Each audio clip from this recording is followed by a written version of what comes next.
Hello, good morning, welcome back. You're watching Sky News Breakfast. Let's take a look at this morning's papers now, and here to review them even is author and columnist Matthew Leach and journalist and broadcaster Benjamin Butterworth.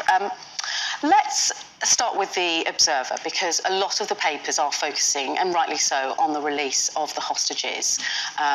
Many of them are in hospital now, and it's the stories, isn't it, about those personal journeys. You know, one boy who marked his birthday while being held captive. But what the Observer is focusing on, Benjamin, is how this deal with Hamas, which is fragile, let's be honest, is on course at least. Yeah, so there were some delays yesterday because Hamas said that Israel hadn't provided some of the aid trucks that it said it would. They hadn't got to northern Gaza. Israel said that this was nonsense, it was game playing, and so there were delays. But on a broader level, it appears to be on track, and that's after Qatar and Egypt stepped in to try and be negotiators. There was a set of Qataris who went to Israel to try and broker this deal. So 13 hostages, 8 minors, 5 women, and some foreigners have been released. But there's still a great many hostages that remain in Gaza. And I think, you know, that shows how far there is to go. But it also shows that this is a strategy by Hamas to take these hostages, which includes children, to try and have some leverage over the situation since the 7th of October. And, you know, that is obviously a war crime. And when you see some of the videos that have been circulating, I watched one of a little boy running into his parents' arms and then eating a schnitzel and mash like any 7-year-old should be. And I think that really brings home the human horror, because, you know, a child bears no responsibility, and yet so much of the consequence of the atrocity that's happened in the last 6 weeks. And Matthew, some of the families actually requesting to stay in the hospital. It's where they feel safe after such a traumatic period. 7 weeks held captive. It's absolutely heart-wrenching, and we're going to see more of these stories like we do on the front page of some of the papers, where hearing about just the experience of living, you know, underground in these tunnels, wondering whether every day is going to be your last.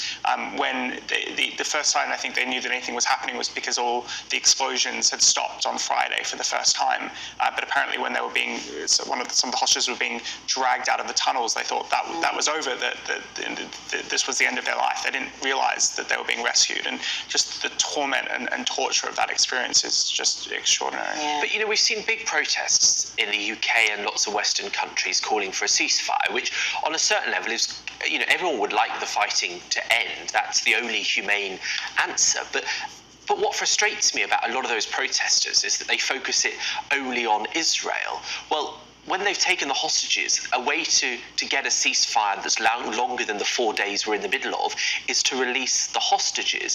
That would be a serious attempt by Hamas to end the fighting, to move on from the chapter that we've been in. And it frustrates me that a lot of those people engaging with this topic don't focus on the fact that they've still got children being held as prisoners of war, effectively, and that would be the way to get a ceasefire. And I think there's a lot of naivety from some people about the intentions of Hamas, which is a terrorist organisation that only the other week one of its leaders said they believe in perpetual war with Israel until they can destroy it. Yeah. You know, they ain't lots of looking those for a people ceasefire. on those pro-Palestinian marches, they will say, we are heading to the streets of London or Manchester or wherever it is in the country, and they've been widespread to give a voice to those innocent Gazans who are caught up in this and the humanitarian crisis that has happened, and they will continue to happen. And today there are marches against anti-Semitism that will be covered here at Sky, and so the fallout and the different sides will continue to raise their voice in those marches across the country. Matthew, let's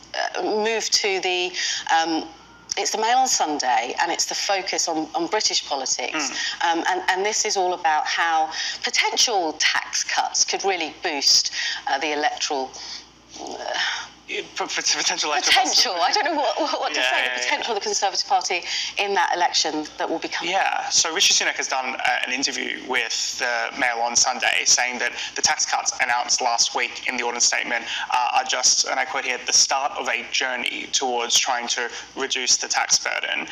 This, of course, comes as they've announced a significant amount of cuts to national insurance as well as business investment.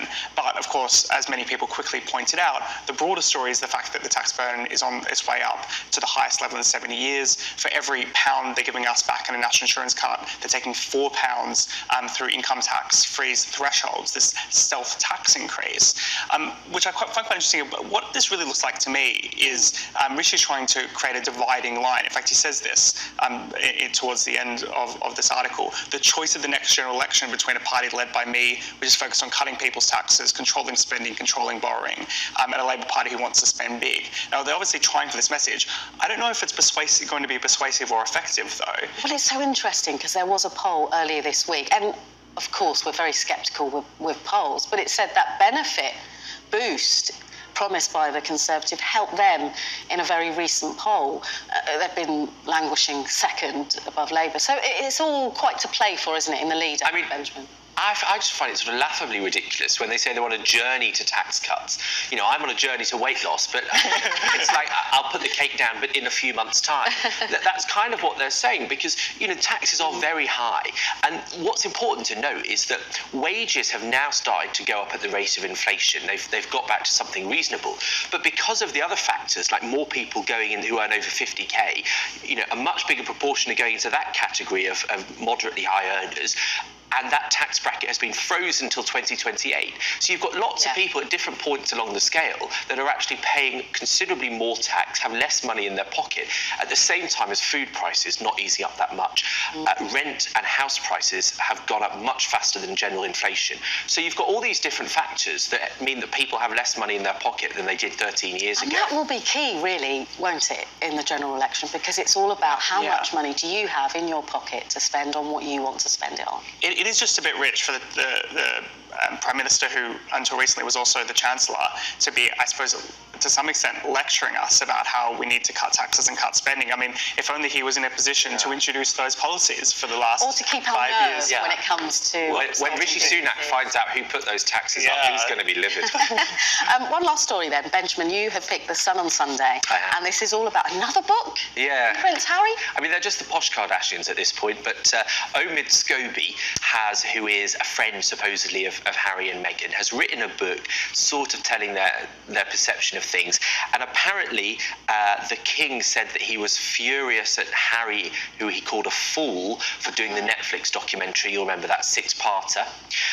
And it goes on to claim that he's on a collision course with his father, that's Harry and Charles, that the King is a big spender, that the late Queen criticised his outrageously lavish lifestyle choices.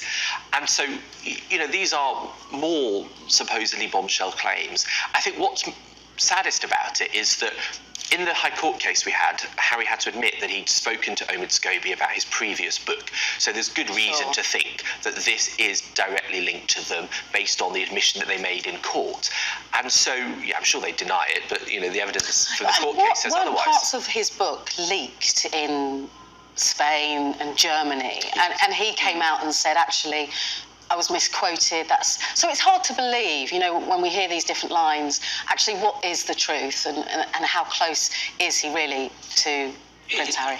It does feel like a bit of a kind of a farce, doesn't it? We're watching kind of a soap opera play out between these warring factions within the royal family, which I suppose this is the next stage, the next battle in this war, trying to start having a go at the King in a way that I suppose in the past they wouldn't necessarily put this kind of pressure onto the Queen, but it's a bit more acceptable with Charles to have these kind of criticisms. Yeah, and there was a suggestion, the report, that they'd spoken on the King's 75th birthday. Yes, a phone call. Right. Or a FaceTime, actually. Gosh, can you imagine the King doing a FaceTime? I've only just worked out how to do FaceTime, and he's 75.